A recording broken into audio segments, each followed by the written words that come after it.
Welcome to an exploration of one of the most influential investment books ever written, Philip Fisher's Common Stocks and Uncommon Profits.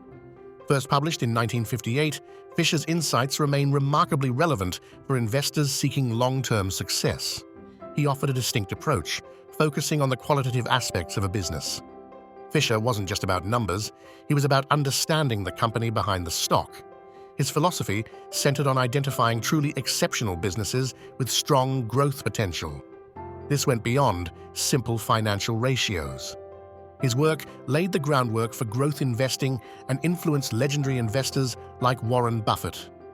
Fisher taught that patience and thorough research are paramount. He emphasized buying into companies with superior management and significant future prospects. One of Fisher's most famous contributions is the scuttlebutt method. This isn't about sitting at a desk, crunching numbers alone. It's about getting out and gathering information from various sources. The scuttlebutt involves talking to a company's customers, suppliers, competitors, former employees, and even industry experts. It's like investigative journalism for investors.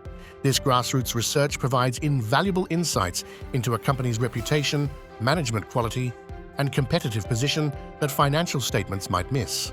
By understanding how a company is perceived by those who interact with it daily, an investor can gain a significant edge. This method helps uncover hidden strengths or weaknesses. It's about building a complete picture beyond the balance sheet. Remember, if you like the sound of this book and want a free copy, use the link in the description to get it for free with Audible. Fisher outlined 15 specific points to evaluate when considering a common stock. These points delve deep into the operational and managerial aspects of a company. They are designed to identify businesses with sustainable competitive advantages and strong growth trajectories. Key among these points is the quality of management. Fisher believed that management's integrity, competence, and long-term vision were crucial. He looked for management teams focused on innovation and growth, not just short-term profits. Another critical point is the company's research and development efforts. Fisher sought companies constantly innovating and developing new products or services. This indicates a commitment to future growth and staying ahead of the competition. He also examined the sales organization and its effectiveness. A great product needs a strong sales force to reach its market. Fisher wanted to see a company capable of translating innovation into revenue. Profit margins were important, but Fisher looked beyond just current numbers. He wanted to understand if margins were healthy and if management was focused on improving efficiency. This speaks to operational excellence. Fisher also considered the company's attitude towards its employees and public relations. He believed that a positive internal culture and good external reputation were indicators of a well-run business. These factors contribute to long-term stability and success. The remaining points cover areas like cost analysis, personnel relations, and the company's willingness to admit mistakes and learn. Together, these 15 points form a comprehensive framework for qualitative analysis. They help investors identify truly exceptional businesses capable of delivering uncommon profits over time. Fisher's advice on buying and selling was straightforward, reflecting his long-term perspective. He advocated buying into companies that passed his rigorous 15-point test. The focus was on quality over quantity.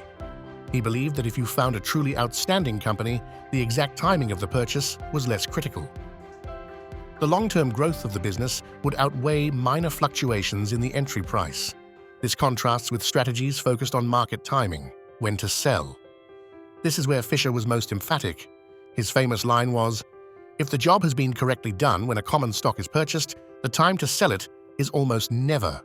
He believed selling should only occur if the company's fundamental characteristics deteriorated significantly. Selling simply because the market is down or the stock price has risen significantly was not his approach. He warned against selling great companies too early. This often leads to missing out on the most substantial gains. Reasons to sell included a fundamental change in the company's management or business model, or if the company simply stopped meeting the criteria of the 15 points. Selling to reinvest in an even better opportunity was also acceptable.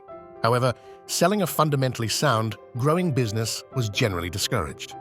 Philip Fisher's Common Stocks and Uncommon Profits remains a cornerstone of investment literature. His emphasis on understanding the business, not just the stock price, is more relevant than ever in today's volatile markets.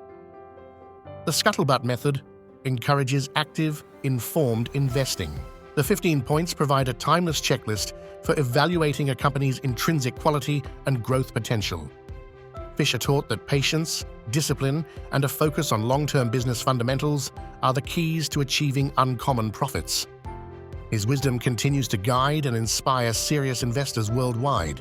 Remember, if you like the sound of this book and want a free copy, use the link in the description to get it for free with Audible. Subscribe for more summaries